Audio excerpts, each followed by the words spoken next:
Welcome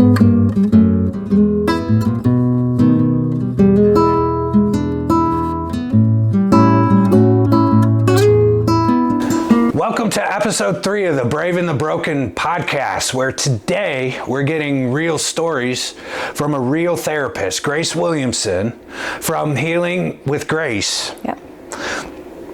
We're in her new office. These are her new digs. She just moved in here a couple months ago, and I got to tell you, it's stellar. I was relaxed. Right when I walked in, I just felt a calm vibe. I heard a sound machine going. The colors are cool and calm, you know. I'm really excited for her. But Grace is a therapist. She works with Rise Up and Fight Ministries. She will come in and she'll talk about the various treatments for PTSD. She talks about EMDR, neurofeedback, and other treatments. And she's got some little hacks that you can do for anxiety, and if she would be so kind, she could definitely share. But anyways, I wanted to turn it over to Grace, and thanks. Yeah, I appreciate absolutely. you, Grace, again. Yeah, thank you for having me, and I always enjoy working with you and showing up to fire departments to give them, you know, some information that I think everybody can benefit from. Yeah, and I really appreciate, like, Grace gives her time, and she gives her energy, all pro bono. To help firemen, EMTs, and dispatchers. She believes in the cause, and I'm super thankful to have met her.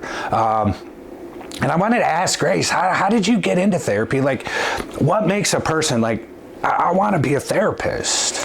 Well, that's a loaded question. Our brains are a fun place. But I think, personally, this is my personal opinion, but I think the best therapists are those of us who have experienced the most shit, honestly. You know, the most trauma. Trauma can be a loaded word for some people, but, you know, I think those of us that have been through the most, who have experienced the most trauma in our lives, in our childhoods, we tend to be the best therapists.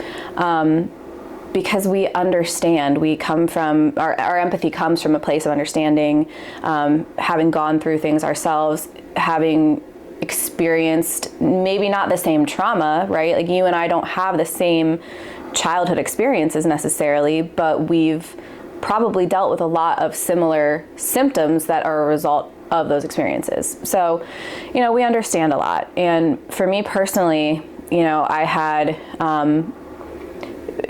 didn't know it was trauma until I started going to therapy. I've been in therapy on and off my whole life, probably since I was like a young teenager. Went on antidepressants when I was a young teenager. You know, and I was that teenager that would just like sit on the couch and like, I'm not talking, I'm not doing this, I don't want to be there, you know, and I don't work with teenagers, I just work with adults, but right. Yeah, I get it. Yeah, that's just, I mean, I know how I was as a teenager, and right. Yeah, but it wasn't until I met my previous therapist, her name's Jody, when I was 26, I believe, 25, 26, and she looked at me and she was like, oh yeah, you have PTSD, and I was like, from what? She's like, your childhood? You know, everything that you just told me. And she opened my eyes to how my childhood affected me as an adult, and the experiences that I was struggling with and the feelings that I was having. And she did EMDR with me, and it completely changed my life. I will credit EMDR. I still do EMDR with my therapist now. You know, we're doing a lot of deeper work, a lot of work with, you know, a different understanding than I had when I was 25 that I started to gain and open my eyes to because of Jody. But I will credit that EMDR with Jody for completely changing my life and for getting me to decide to go back to grad school, get my master's degree to become a therapist. That's awesome. Yeah. I was always curious how you got started. Yep. And, you know, I've said this in the past, like never take divorce advice from a married person. Never take relationship advice from a single person, right? So why would you want a therapist, right, that hasn't experienced the traumas or the PTSD or any of that, you know? I would definitely want a therapist that has walked through that fire, that understands, you know, and I think there's something to be said for that, probably as far as the ease of treatment is concerned, right? You know, and it makes you relatable to your patients too. Yeah, so. I like to think so, you know. Everybody has their own stuff, and I don't ever want to minimize anybody's experiences at all, you know. And it is really all dependent on your brain. You know, what's traumatic for me might not be for somebody else because, you know, there's a lot, I don't need to get in the science behind all of it, but there's a lot of reasons for that. So I don't want to minimize anybody's experiences because everybody is different. But there are some things that when you talk to two different people, two different therapists, and you hear their life experience, you clearly look at one of them and you're like, ooh, okay. Okay, I can see why you're a therapist, you know? Right. And so it's not that necessarily that it can be apples and oranges. I don't want to say that my life was worse than anybody else's because I know there are people out there that have a lot harder things. It's all about how your brain processes stuff. Right. But there are levels. Right. No, I agree. There are levels, and some things are inherently traumatic, but people are also really resilient. So it's all about your brain. Right. Which is cool. I love the brain. The brain is such a cool place, and that I hate my brain, Grace. I'm not gonna lie to you. Well, I hate it. Don't hate your brain. Be nice to your brain. Everybody, be nice to your brain. Make it stop. Because all of these things that we go through, and this is, you know, part of what I tell all my clients pretty early on in our sessions before we get into any of the types of therapy like EMDR. There's something called parts work too. It's a type of therapy. Like that's a broad term. Internal family systems is a type of parts work that's really common, especially right now. It's sort of, I think, trending. And I tell people your brain creates these parts, so to speak, or these coping strategies, maybe not healthy coping strategies, but all it's doing, its whole goal is to try to protect you. Right. So if you're somebody who struggles a lot with addiction, I've never seen addiction stand by itself. You know, I've never seen a person who struggles with addiction who hasn't had a history of trauma. But that, in parts language, that addiction is a part. So it's a part of yourself that has been created to protect you from feeling pain that your younger wounded parts are holding on to. Right. Does that kind of make sense? Yeah, it does. So when you say you hate your brain when it's mean to you, yeah, your brain sucks, but it's great because it's just trying to protect you. That's all it's trying to do. Right. Right? We look at it and we're like, these things suck. This is hard. I don't want to do this. Like, I don't want to feel this way. But if you shift your perspective on it and you're like, okay, I get it. Like, you're just trying to protect me and I appreciate that. Can we find another way to do it maybe, you know? Right. And work with it instead of against it. It actually helps rather than to just be mean back. That's an interesting perspective. Yeah, some days, you know, I'm just in a state of fight or flight for no reason. Other days it's triggered. There's a lot of reasons. Right. Well, yeah, I have an overactive amygdala, and it won't stop, you know? Yeah, your autonomic nervous system is, well, we can get into that, but it's wired, I don't want to say wrong, but your cues of danger and safety are all messed up. So things that aren't dangerous, that feel safe to somebody with a regulated nervous system, for you, your amygdala is like setting off that alarm. That's the alarm bell in your brain. So it's, nervous system dysregulation, and it becomes chronic. Yeah, and I would say mine is chronic. Yeah. I'm in a high state of anxiety. For my hands example, okay, look, this hand is relaxed. Now, this hand is relaxed. Do you see the difference? And if I go to open this hand up, it will automatically, it's like my stress level is so much in this hand. Yeah. A lot of times I have to hold things, Yeah. right? Just almost like a pacifier to a baby. You know what I mean? What do you think that is? Have you ever had any injury on that side? No. No?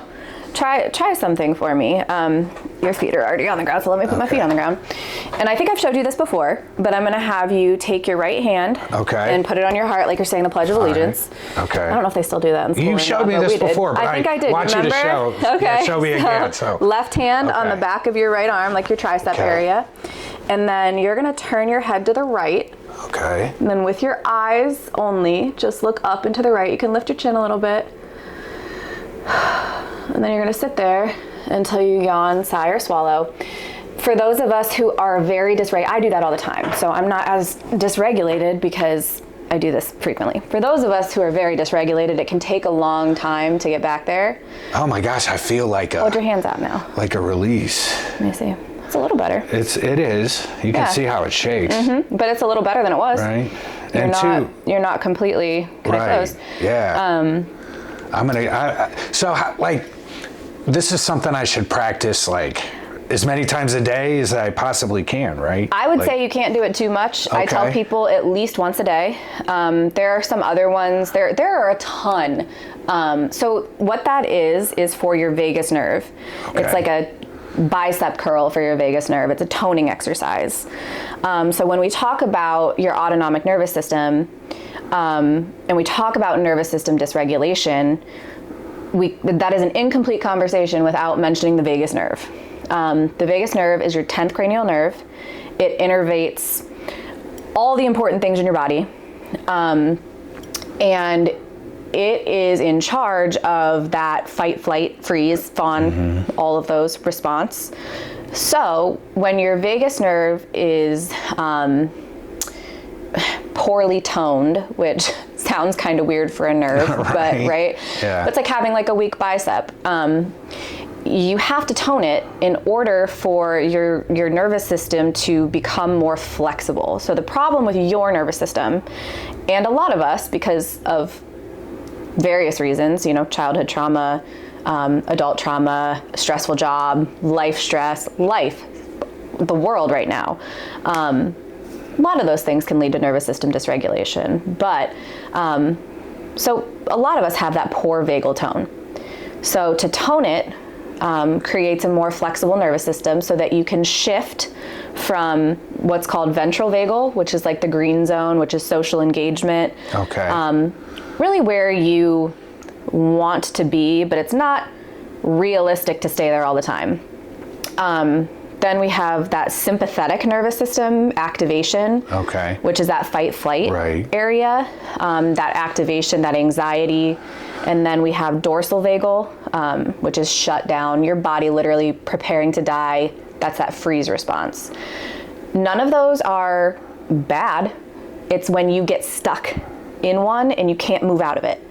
It's when you can't combine states. So like, we've talked about baseball, right? When you're playing baseball, you're gonna combine, ideally, that ventral state with that activation, right? You need a little bit of that activation to be ready to hit the ball, right?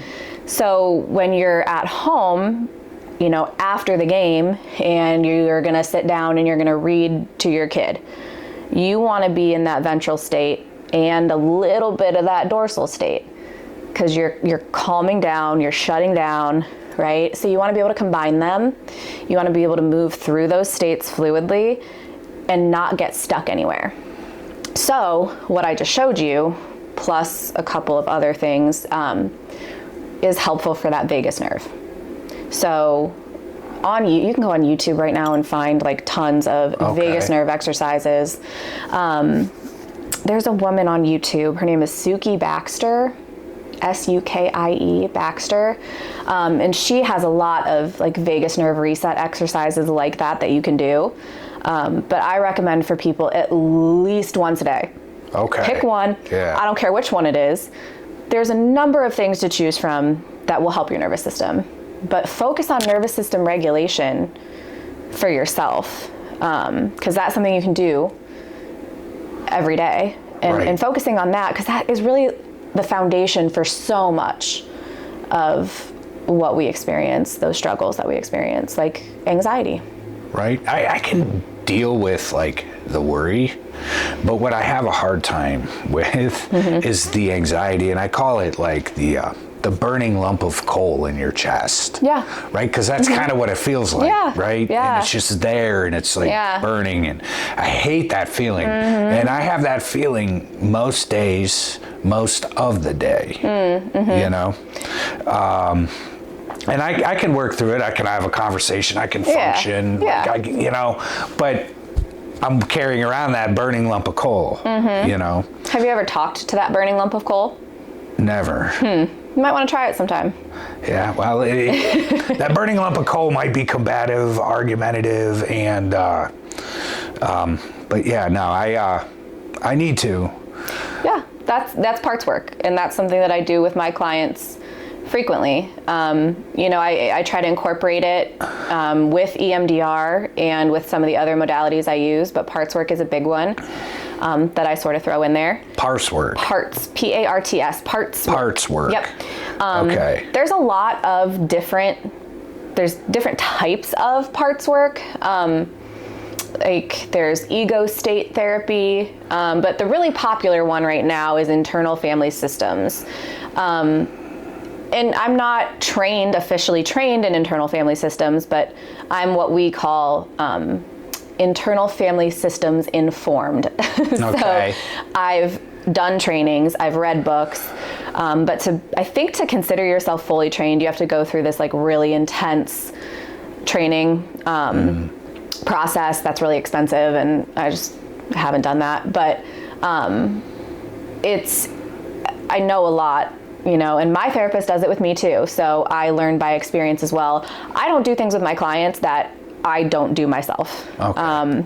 Like, you know, with EMDR, I've had tons of EMDR done on myself. I've done it on myself. Don't recommend that one, but Yeah, I wonder, yeah. not recommend it. Isn't tapping kind of like EMDR in a way? So there's different kinds of tapping. Okay. But I do incorporate, so along with the internal family systems, EMDR, psychodynamic, I also use, the obvious like CBT, DBT, which are very popular, common. Right, I'm not a big fan of CBT for PTSD. Boy, that was a mouthful, wasn't it? There are so many acronyms in this world. Right? It's crazy to keep them all straight. Yeah, I don't know. I just I have. I'll let you know my theory on CBT, because I never downplay CBT. I like Right. CBT. It's just I think about the order in which you do CBT, like where you put Okay. it with the client and how you do it. You have to be. You don't have to be. In my opinion, to work with trauma, you need to be a trauma-informed CBT therapist. Come from a trauma-focused. There are trainings on trauma-focused CBT. Okay. So, but traditional CBT, which is basically gaslighting yourself. That's interesting. That's a good way to put it. Can I use that, Grace? Absolutely. Yeah. It is. And I know why it works, because I know how the brain works. And so it makes complete sense. CBT does work. It's just that trauma complicates it a little bit. And there's a lot of other, it's nuanced. You know, there's a lot of other things that make CBT easier to do if you can do those things first or alongside it, like IFS, EMDR, polyvagal, which is what I just showed you with this exercise. That's part of polyvagal.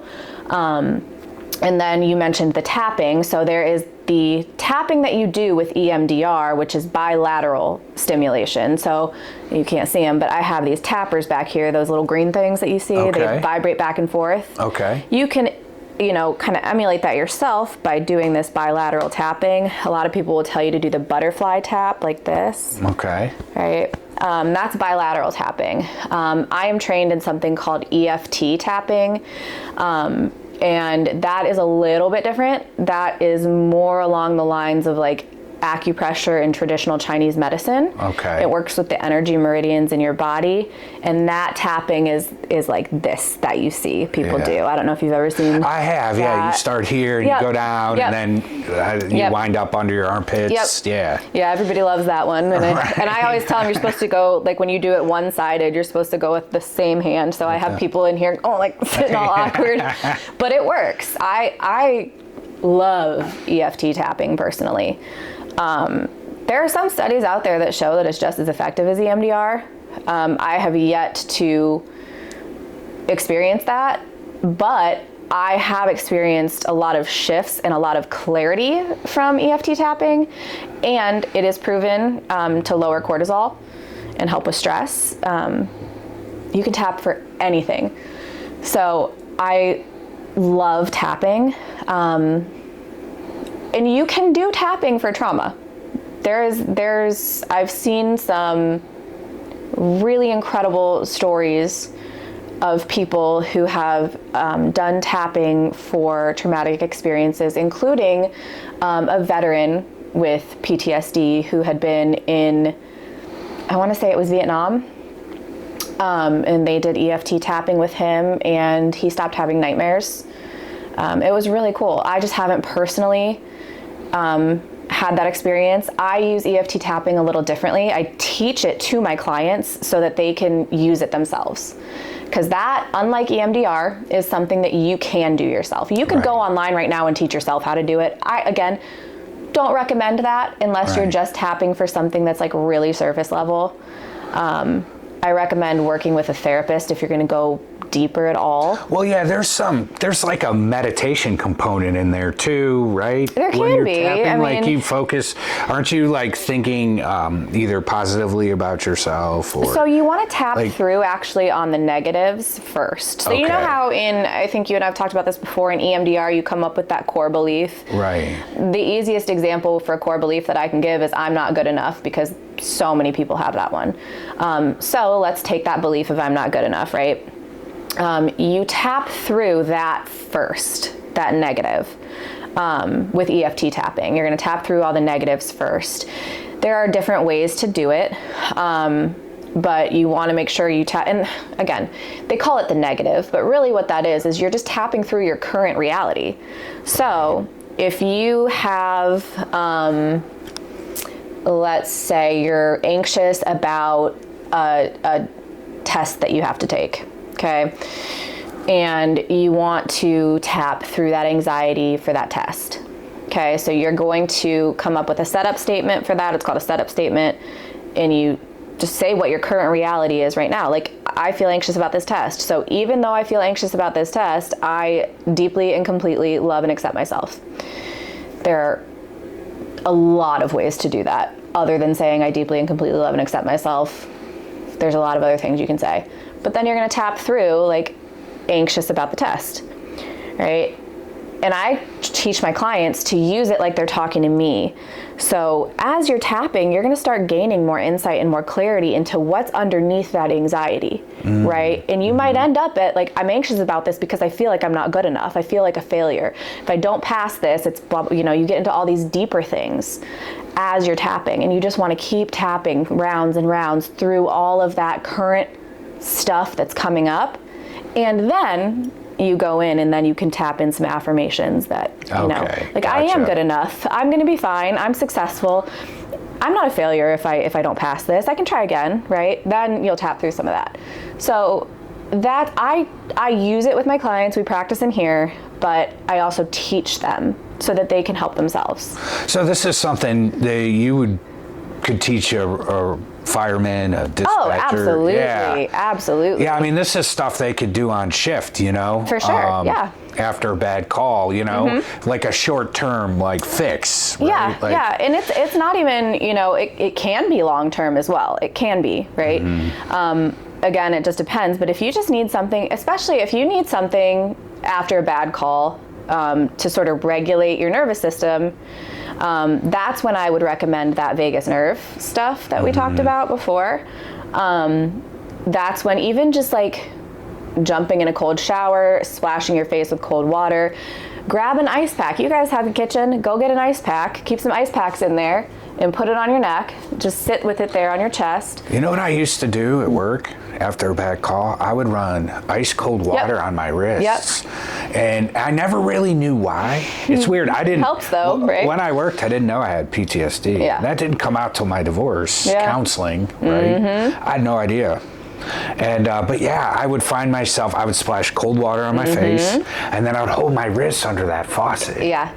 Yep. That's weird. Yeah. So any of that cold exposure, that temperature stuff, that vagus nerve stuff that I showed you, and then also that's when the butterfly tapping might be really good as well. That bilateral, slow bilateral tapping. That's probably easier to do after a call than to do the EFT tapping, because the EFT tapping can be, I mean, I'm traditionally not a crier, and I'll do rounds of EFT tapping, and that will make me cry.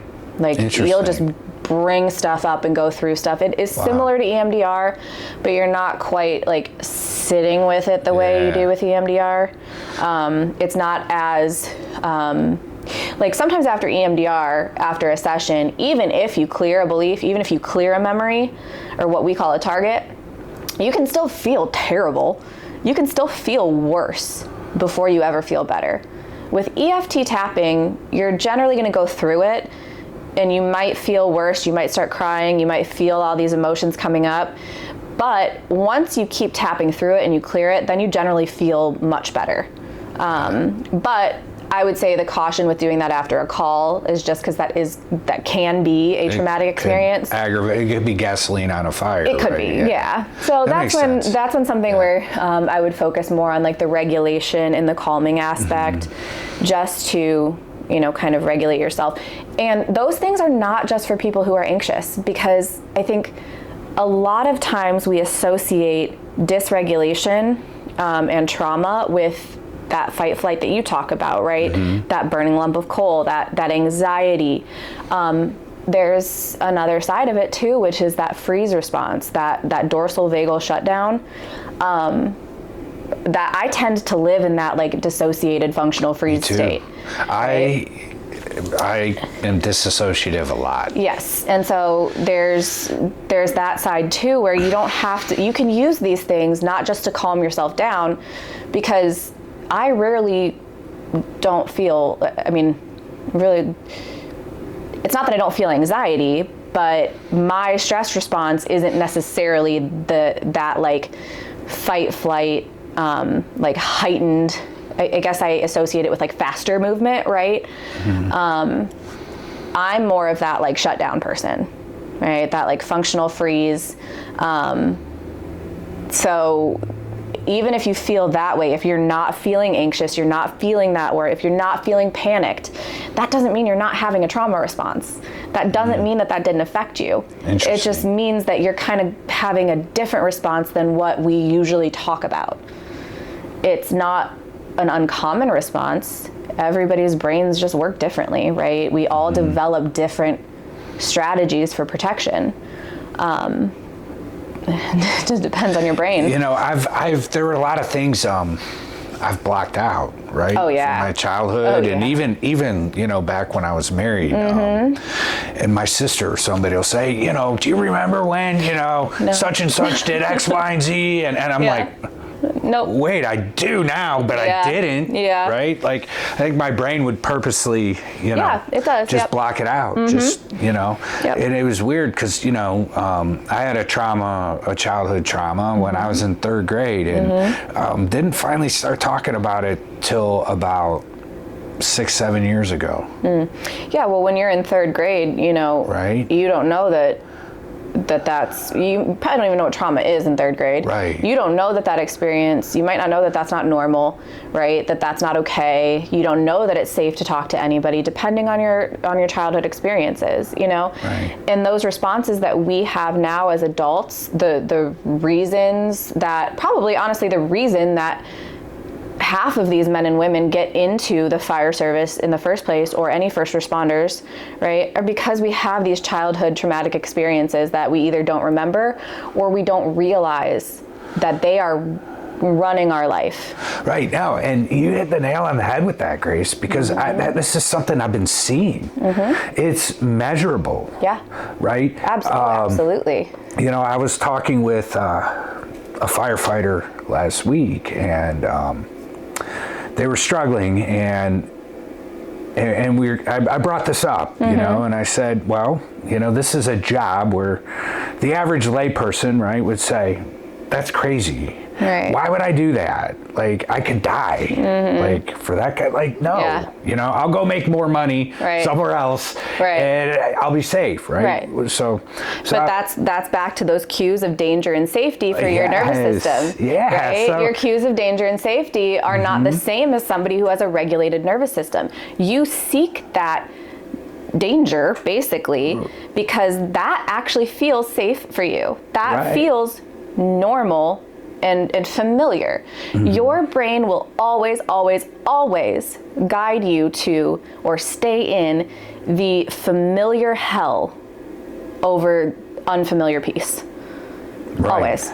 Oh, I'm a walking testament to that. Yeah, 100%. Absolutely. I mean, that's why so many people stay in really bad relationships or in really bad jobs. Right. That chaos feels comfortable. When you were raised in chaos, chaos feels comfortable. Absolutely. I was raised in chaos, and I married into chaos. Yeah. And it just continued. Yeah. You know? Your relationships with people, not just in romantic relationships or marriages, but in friendships and working relationships. Right. That is all your whole life, truthfully, is your trauma being projected out like a projector. I mentioned to you earlier psychodynamic therapy. Yeah. Right. And we talk about EMDR, and in both of those things, I help clients explore their I mean, with all the kinds of therapy that I do here, at least, we explore the subconscious, right?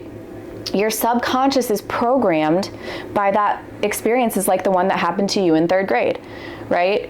Our childhood, especially from birth to age like 6 to 8-ish, somewhere in there. Your brain is in a predominantly theta state, which is that like sponge-like state where everything just gets absorbed. And we don't have that like full frontal cortex activity yet that's like rational, logical thinking to tell say that that's ridiculous, right? We internalize everything. These experiences that we have, like that 3rd grade experience, right? They create these core beliefs that are held in our subconscious. And then those core beliefs, your subconscious is in charge of most of your reality. Your conscious mind plays like very teeny tiny role, very little. That's why I don't understand why, like, I'll just say they, criticize EMDR and neurofeedback and these newer treatments that are emerging, right? You know, all the CBT people, that have been doing it for 40 years, right? That's BS. It's you know, it's voodoo. I've heard that right? You know, and I will say it looks weird when you first see it. You don't know anything about it. I get it. It makes sense to me though. If 90% of our brain is subconscious, right? Yeah. And all this bad shit is seated in our subconscious. So why aren't we treating the subconscious? I do. I mean, it just makes sense, right? Yeah. And your conscious mind probably played a very minimal role in choosing to go into the fire service.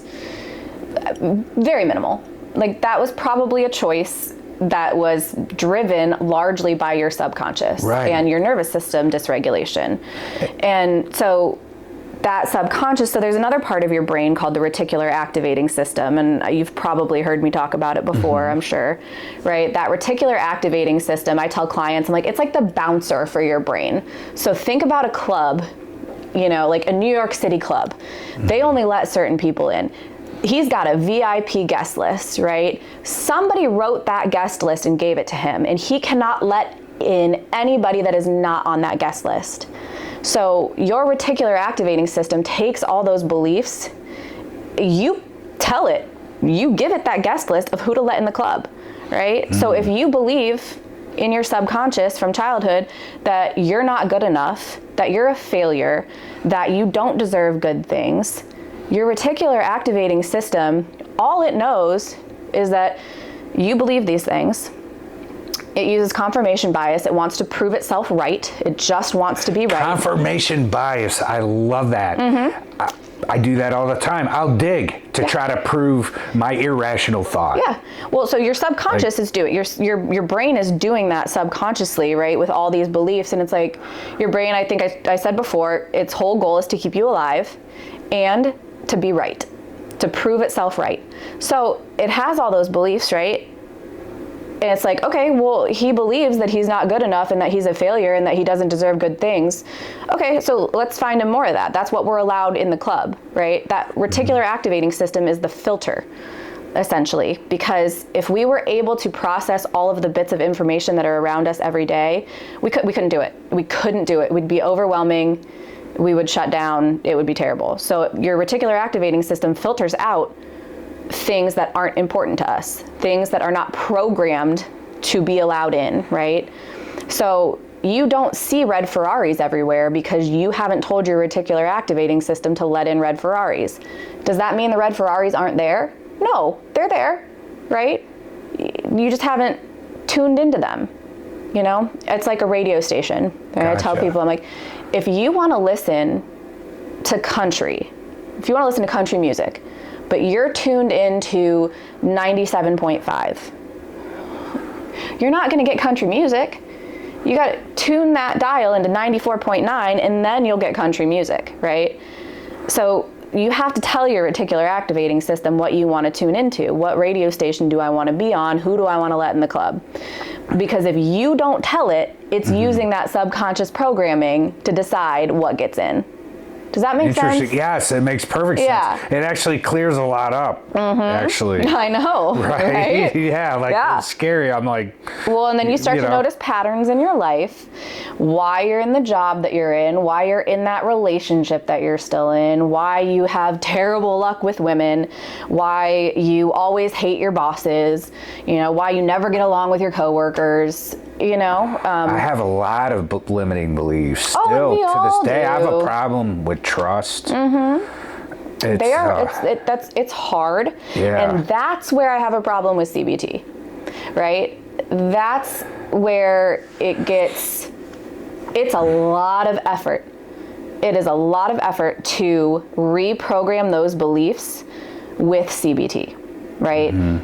It gets a lot easier to reprogram those beliefs with CBT when you go through and use these other modalities like EMDR to kind of clear them out and clear the reasons that they got there in the first place. And then everything that came after that initial belief is just reinforcement, right? Like chances are your marriage, your divorce, right? Chances are we can relate that back to your childhood, and that was just reinforcing a belief that was already there that started when you were 3, right? Right? That marriage, that relationship probably didn't cause that belief. It didn't create that belief. It probably just reinforced it. Yeah, absolutely. Right? That would be my guess. I married my mother, and I remember when the counselor told me that was a tough pill to swallow. Because I didn't want to look at my mom like that. Yeah, but so many of us do that. But at the same time, like, you know, but I just remember being scared and hiding from my mother all the time. And I hid from my ex-wife in the marriage too. Like, I just avoidant behavior, right? Yep. Because it was more of a protection. It was like survival. You know what I mean? Yeah. And to survive in my marriage, I did the same thing. I would hide, you know. I would go out in the barn and I would work on a project. I would, you know, avoid. Avoid the whole time, you know. Knowing, and it's crazy because many times, like, I literally got married with the burning lump of coal in my chest. Like, my body was screaming at me, saying, "Don't do this." And listen, that's why I asked you. And I went and I did it. I said, "Do you ever talk to that burning lump of coal in your chest?" I don't. You should. Like, what would I say to it, Grace? So, there's a process, right? Okay. And a lot of therapists go through, you know, there are formal meditations that you can do to connect with these parts, right? Okay. This is a protector part, probably. So it's not as risky. You know, the exiles, we call them exiles. Those are like the little younger wounded parts. That's one that I wouldn't recommend. Just like, hey, I'm going to find you and talk to you without a therapist. Probably wouldn't do that. But that burning lump of coal in your chest is trying to tell you something. Right. Listen to it. I know. Just be quiet and listen, right? My whole life, I don't listen to that. And just ask it. Like, you can feel it, which is a big step, because like when you described that to me, I was like, wow, because so many of us are not in touch. We can't describe things like that. We can't feel things in our body like that. So that's a huge, huge first step, is that you can identify it. You've described it. So that's a part, right? Burning lump of coal, close your eyes, find it, feel it, and then just be like, hey, like, I see you. Okay, I hear you. I know that you're here. I get what you're trying to do. I appreciate you, right? What do you want me to know? What do you need me to know? And just listen, right? That part clearly has a lot to say. And when we ignore these things, when we try to stuff these things down like so many people do, they get worse, you know?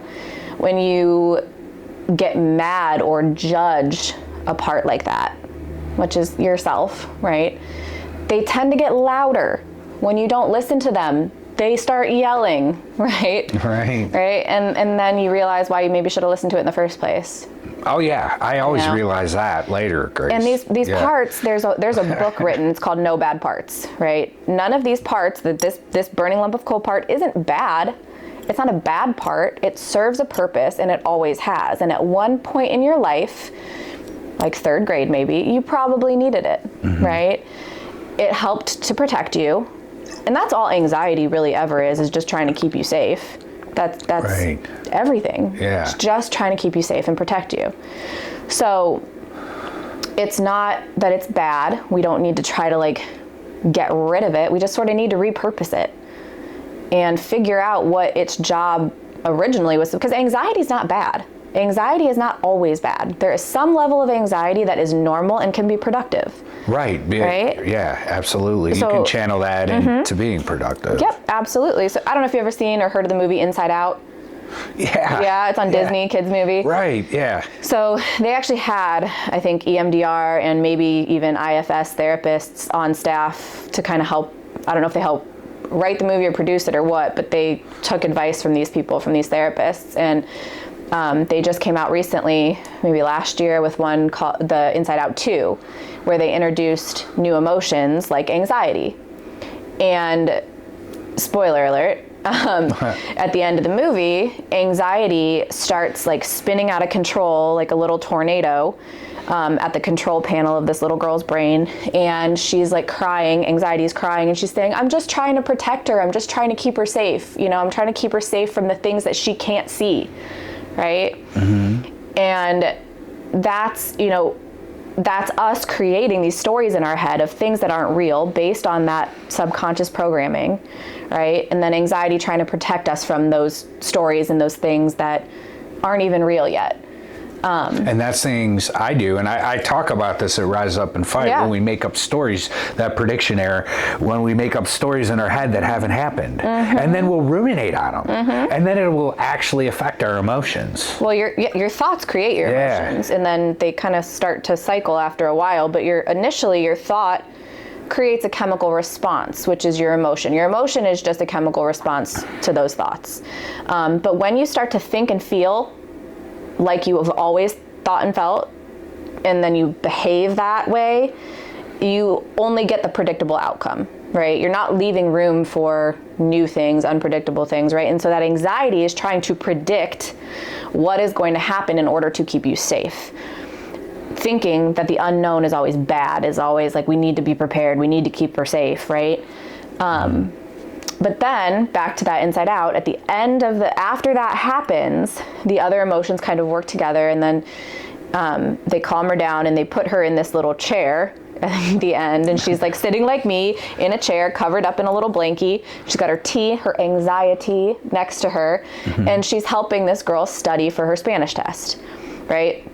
Because some level of anxiety will help you study and prepare to take a test, to give a speech, right? If you go on a call that you know is going to be probably a bad call, if you didn't have some level of anxiety about going on a call, that might not be normal, you know? Right. If you never ever had anxiety in your work about any call you go on, just because you have anxiety about it doesn't mean that it's inherently traumatic or that you have trauma or that's because of trauma, right? Mm-hmm. Some level of that is normal and okay.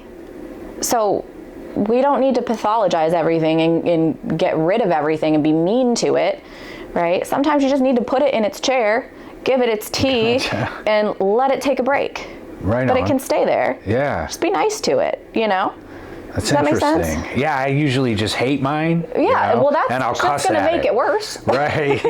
So, yeah, I've been going about it all wrong then. Yeah. Well, I get it, though. You know, that's what a lot of us do. And a lot of us have these, like, judgmental feelings towards, you know, these parts or these experiences. Right. And most people don't think, you would think, you know, telling it to F off would be the best way to go about it, but it's not. It's not. Right. You know, like think about a coworker. If you told them to F off, are they going to respond well? Probably not. Either is that part. Yeah. Right. Right. Well, I got to be nicer to myself. That's something, you know. That's something we could all learn to do. Right. You know? And I talk to a lot of firefighters on the one-on-one too, you know, and they'll be vulnerable, they'll emote some things, and it's insane the things that I hear, you know. And I wanted to ask you this real quick, because I don't know really anything about this, other than like when I was at the Grateful Dead shows way back when in the mid-90s when I was a kid. But I'll have a lot of back in the bay conversations, and I'll be in a fire department, a guy, this happens a lot. They'll pull me aside and they'll be like, hey, I microdose psilocybin mushrooms and it's helping, and they'll tell me about it, right? You know, and obviously they're not high, they're not, I don't, you know, they're very with it, and you know, but I could tell that their mood, right? They're in a deep, pleasant mood, right? But I think that they carry this guilt or shame about it, right? And then they got to tell somebody, so we'll tell the chaplain, you know, and maybe it'll make me feel better. And I don't know much. You know, like I said, the last time I probably did mushrooms, I was a kid, I ate this big shroom, you know what I mean? And I went on a spiritual journey, you know? But yeah, I didn't really know like how to approach that, like what to tell them. But I have been hearing, and they all say the same thing. I've heard some incredible stories. I've had a couple of clients who have shared their experiences with me who, I'll never forget, I had one client who, since entering private practice, not this practice, but you know, I've been in private practice for a while now, and he was probably my most severe presenting client since entering private practice from community mental health. And he told me that after using ayahuasca, which is another psychedelic similar to psilocybin, he was symptom-free for 6 months, which for this person to be symptom-free for 6 months was wild to me. I never would have imagined. And then he would microdose mushrooms on occasion to just kind of like help maintain that. And he would get, you know, a little bit of time out of that. And I had another client who shared a similar experience. First time she did it, she did a full trip of mushrooms and was symptom-free for quite a long time. And then every like smaller trip or microdose after that, she would get additional time symptom-free. But in terms of psychedelic medicine, it is becoming a lot more popular now. Psychedelics are becoming legalized in certain states. Joe Rogan talks about DMT all the time. Yeah, there's a lot of things that, I mean, it's really, and I will say, my former boss and friend, Brittany at Alternative Therapeutics, she actually is trained and provides ketamine-assisted psychotherapy for people. Yeah, I've been reading stuff on ketamine too. So she is who I would refer to. I don't know a lot about it. I was never trained in it. Gotcha. But Brittany and then my former coworker Samantha provide They've done retreats. They did like a retreat out in the Cuyahoga Valley National Park for ketamine-assisted therapy, and just sounded incredible. But wow. People who have gone through that experience, and some of my clients have gone through that with her, and just had nothing but amazing things to say. So I don't know a lot about the science behind it, because I'm a big like science-backed person. I want to know all the neurobiology and all the reasons why everything works scientifically. But she knows all of that and is much more educated on it than I am. Gotcha. But from working with her and seeing all of those people that have gone through that experience, either on their own or with her, incredible, honestly. Well, I'm hearing, firsthand stories, and they're good stories. Yeah. You know what I mean? And that's something I'm even thinking about myself. Yeah. Like, I'm wondering, I always recommend for people, though, that if you are going to do that, and maybe microdosing mushrooms microdosing is a different story, but if you're going to do a full trip of, even psilocybin, but if you're going to go the route of, ayahuasca or ketamine or DMT, I just highly recommend doing it in a setting that is somebody, either like a retreat or with Brittany or somebody else who does that ketamine therapy. Just because those things, psychedelics are wonderful. Wonderful. There are so many reasons to love them. Those trips can still go bad. Oh yeah. Those trips can still go bad. Right. And so to, make sure that you're processing, because if you're getting to the depths of hell of your trauma by yourself, that's not a good time.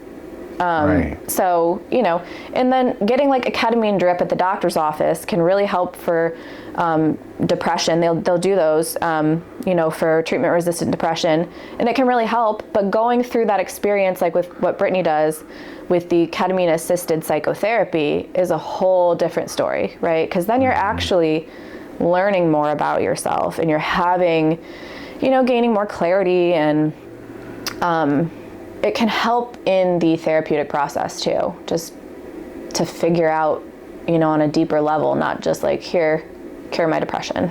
Right. Well, Steve Jobs used to drop acid. I think Elon Musk does ketamine frequently. Does he? Yeah. When I worked the ambulance, right, I always went for the ketamine for pain management over anything. Mm-hmm. Yeah. I hated fentanyl. I almost killed an old lady on fentanyl once. Yeah. I don't fentanyl like. Fentanyl is super scary. Yeah. Right. And they put ketamine in the drug box, and that was just heaven sent. Yeah. Yeah, I've heard, just so many people rave about it. Mm-hmm. And I think it's, again, I don't know the science behind it, but I from what I know, it's safer than fentanyl. It is. 100%. I was going to say the hospital systems like it because it's pretty benign and safe. You know, pretty much the worst you're going to do is put the patient to sleep, and they're going to sleep in the ER for a few hours. Right. You know what I mean? Yeah. But it's effective too, as far as like from a pain management standpoint. You know? And it was, to me, it was like heaven sent. Again, I was like, this stuff's great because that fentanyl was scary. Yeah. When I was in labor with my daughter and my epidural didn't work, the anesthesiologist started giving me everything under the sun, and he threw some fentanyl in there for me, and I still felt everything. I just got really itchy. And then when I learned about ketamine, I was like, man, I wish I had had that when I was in labor, you know? Yeah. And I just think that there's so much we can learn from psychedelics and exploring that direction. We just kind of need them to become legal here to learn more and do more with them, therapeutically speaking. Well, I the attitude is definitely changing, you know, absolutely. Towards it. But still, and I think a lot of firemen are going this route because, psilocybin isn't going to come up in a drug test. Yeah, and, speaking from like an addicted perspective, like I used to work in addiction and I have a lot of experience. My childhood trauma, a lot of it surrounds addiction. My mom is an addict. So I have a passion for learning about and working with addiction. And so I'm always very cautious of substances and medication. And, that's originally what drew me to alternative therapeutics, where I used to work, was because it was an alternative. No, I'm leery of pharmaceuticals. Yeah, and myself. I know when people just when you need them, I know when you need them, but I'm not too proud to admit that for some people and for myself too. But that alternative way of healing, right? Because I'm very cautious just about even like taking ibuprofen. I'm cautious about just because of my past experiences. So like fentanyl, right, is going to work in your midbrain, right? That is the seat of addiction, is the midbrain. It's like the angry tiger. So any substance that works in your midbrain can be addictive. Now, psychedelics, from what I understand, again, I have not studied them thoroughly, but from working in addiction, what I understand about psychedelics is that they do not work in the midbrain. I believe they work in the corpus callosum. Okay. So they would not be addictive in that like chemical brain sense. Right. You can be addicted to anything. You can get addicted to anything, right? If you are an addict, you are an addict. You can be, like my mom's addicted to Diet Coke, right? Like you can be addicted to anything. 100%. But that like chemical addiction in your brain, right? If it works in that midbrain, it can really trigger that gene to turn on. And those psychedelics don't, so we don't worry as much. You can form a habit, right? You can become dependent on anything. But we don't worry as much about like, I'm not going to probably have to send you to, the likelihood of me having to send you to rehab for psilocybin is pretty small. Right. Or ketamine. Ketamine I do think is maybe a little bit different, but I don't know enough about ketamine, but definitely safer than fentanyl, definitely less risk of addiction and death. I just, any kind of opiates, and when firemen talk about, their PTSD and seeing someone and then we get on the medication thing, I tell them I don't think an SSRI is really the best. I think there's other things that it just depends. I guess. But well, it's not, in terms of medication, to give everybody an SSRI is kind of like assuming that everybody's depression is caused by the same thing. And we used to think it's like that chemical imbalance in the brain that we're fixing. It's not always that. So you're right. It might not be the best thing. Now, again, there are some times when you might just need that, at least like while you're starting therapy and starting to do this. Well, when I was going through my divorce, I went on it for about 4 or 5 months. And then I didn't like it. And then I weaned myself off. But my brain was on fire, Grace. Like I got sick. You just need it, right? Zoloft saved my life. It saved my life postpartum. I had a horrible postpartum experience. Terrible postpartum depression, a colicky baby, went through a breakup, like nightmare. And Zoloft saved, I was like, I can't, like I need something. And it really did. It helped a lot. But then as soon as I like felt more stable and I was able to kind of get my life together and get into therapy again, I was able to wean off of that. And so, it's not something that we have to stay on forever, but it's also something that you got to do the deep work if you don't want to take the meds, right? Like you can't get around it. So a lot of people, and I don't want to stereotype, but generally in my experience, because I love working with men have a little bit harder of a time getting into therapy and being vulnerable and being open because society has taught men that it's not okay to do that, right? Especially men in a field like the fire service, Absolutely. Right? So you've got to be this big, tough guy. You got to be strong, tough. Nothing phases you. Nothing gets to you. No weakness, right? Boys don't cry. Get up, brush it off, toughen up, right? Now, I'm not saying that there aren't women like that as well, and there are obviously women in the fire service. 100%. But a lot of times, men, more often than not, have a harder time with that. So there are men who, and some men don't want to get on medication either. They're like, I don't want to do anything, right? I'm tough, I'm fine, I've got this, right? But if they're gonna choose something, a lot of men will choose to go to that medication. In my experience, I have no scientific evidence to back that up. In my experience, that's what I see, is because they don't have to talk about it. They don't have to be vulnerable. They can just go get some meds and be fine, right? Yeah, no, that seems pretty solid, Grace, actually. So, that's just what I've seen. And that's my biggest obstacle is getting guys to open up. And that's like my niche. That's my favorite area, my favorite population to work with. I don't really market myself yet at this point as a men's therapist. Right. But I would love to be. That's my, like, sort of my goal. I would love to be a therapist for men, because I think it is a very undervalued niche and a very underserved population in this Thank you for saying that, Grace. Yeah, I mean, I get it, because the world is made for white men. I understand. Like, the DSM was written for white men. So a lot of us look at it and think, like, well, we need to focus more on women and, you know, these more underserved populations in other areas, right? Like, the white man sort of rules the world. However, in this space, it's different, right? Women very often feel more comfortable coming into therapy. Every training that you will ever see, every book that's ever written, it all talks about women in therapy, women and their emotions. Women naturally, femininity, right? They're teachers. They're teachers, right? That's like built into like women. Our brains are different. Absolutely. Yeah. Our emotional center, even our frontal cortex, like they're just different than yours. And so they work differently. We do have more capacity for those like more complex emotions.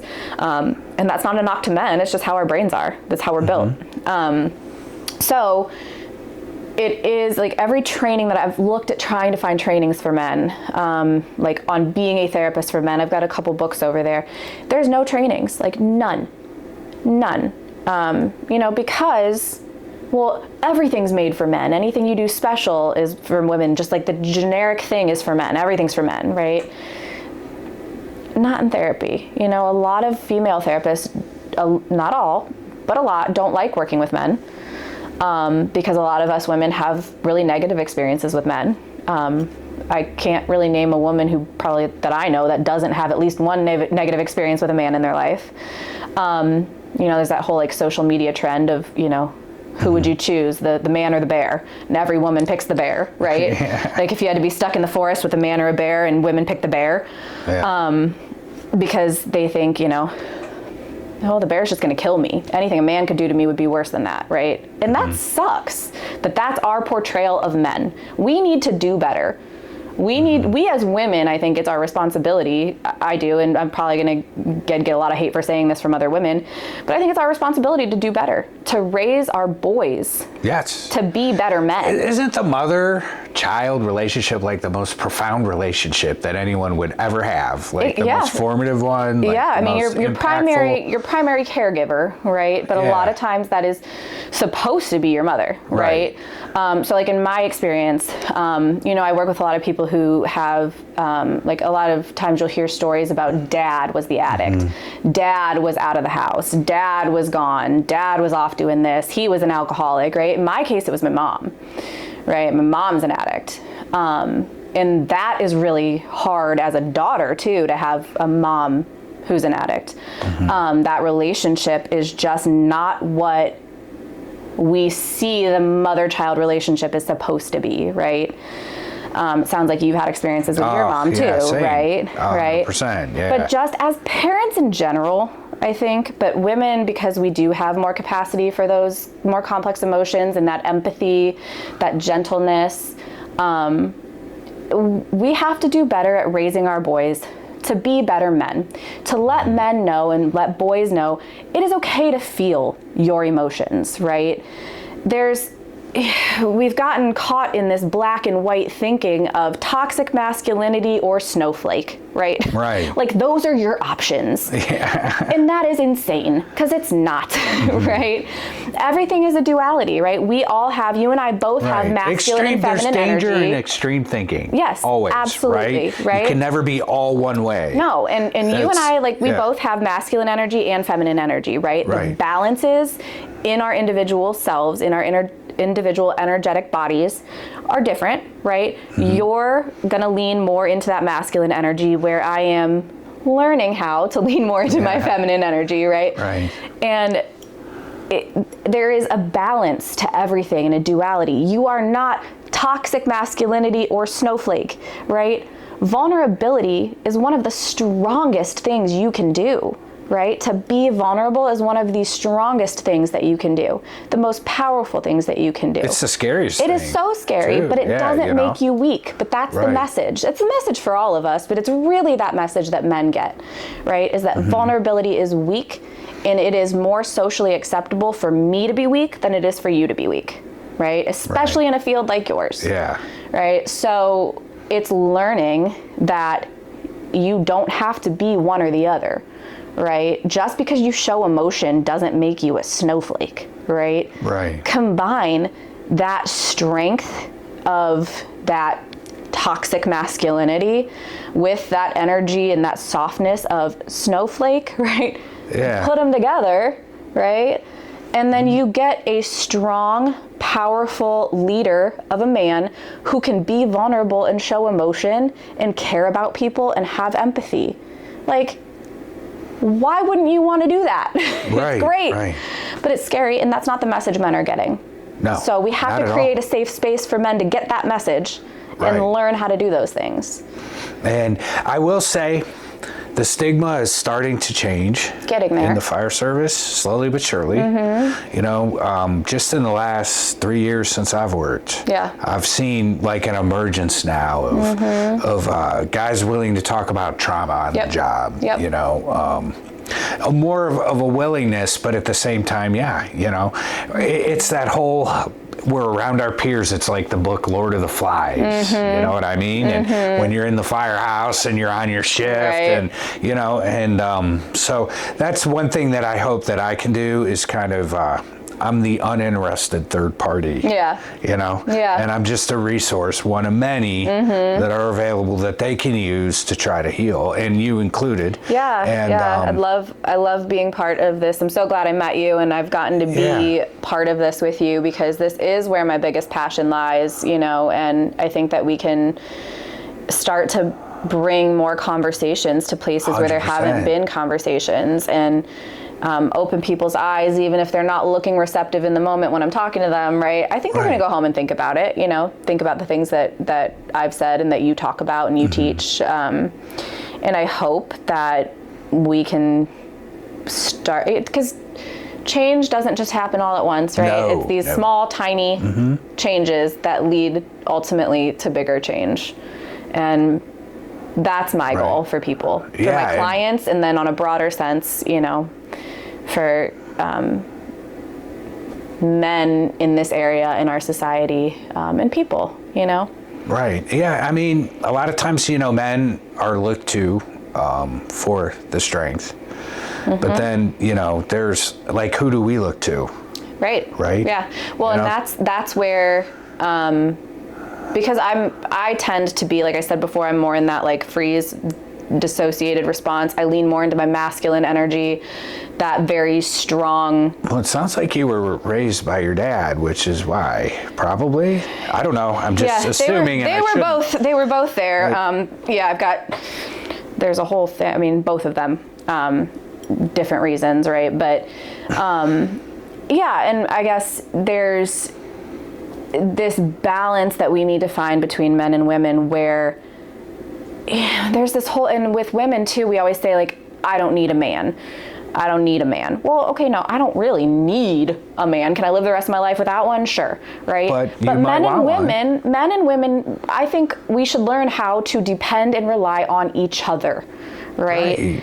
And that doesn't mean, because not every like romantic relationship is going to be a heterosexual relationship between men and women, but we Right. all have those masculine and It's a feminine masculine energies, and feminine, right? right? And We have together, those that's the energies, Wonder Twins. And we got to find a balance Right. within ourselves and within these dynamics of these partnerships, right? So it's relying on each other, and sometimes, so like my friend Lindsay, her office is across the hall. It's just the two of us in here, right? Clearly, we're both female, right? But there are times when I lean more into my masculine energy and she leans more into her feminine, and then sometimes we flip, right? It's that shared kind of dynamic where we can depend on each other and give each other what we need, as friends and as coworkers. And then in like a heterosexual dynamic in a relationship, right?